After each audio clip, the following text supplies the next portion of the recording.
Alors bonjour mesdames et messieurs, soyez les bienvenus.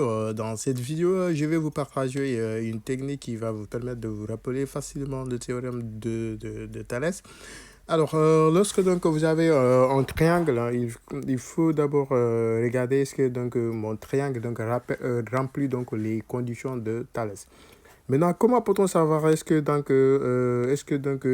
triangle, est-ce que donc avec mon triangle, donc je peux appliquer donc le théorème de Thalès. Il faut donc juste regarder le triangle. Est-ce que donc au niveau du triangle, il y a deux droites qui sont parallèles, ou bien deux segments si vous voulez. Alors, et ici, on voit que donc on a un segment qui est là, ou bien une droite qui est là, BC.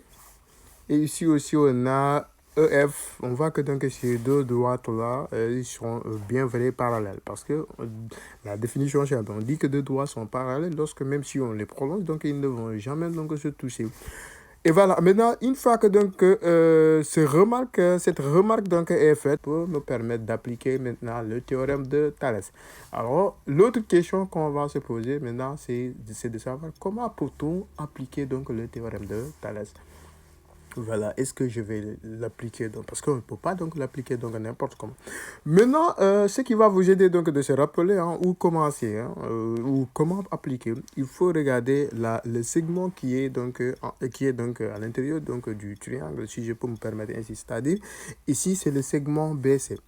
Vous allez regarder ce BC, il est en face de quel sommet? Il est en face de, on voit que donc le BC qui est là, il est en face de A.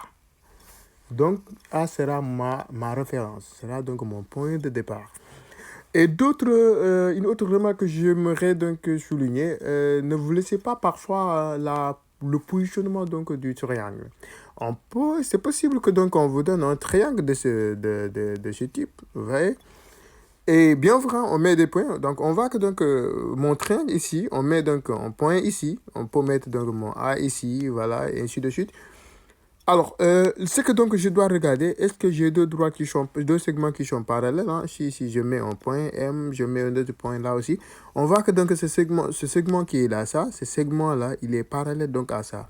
Donc, je peux appliquer donc le théorème de Thalès. Maintenant, quel est donc, quel point qui sera donc mon point de référence? Je regarde donc le segment qui est au milieu, il est en face de quel sommet? On voit que donc il est en face de sommet. Donc le point qui est ce sommet sera mon point de départ. Et c'est la même chose aussi si on vous donne, supposons qu'on vous donne comme ça, un triangle comme ça. Vous voyez, donc c'est la même chose. On a changé juste donc l'orientation. Et on voit que donc ce segment-là,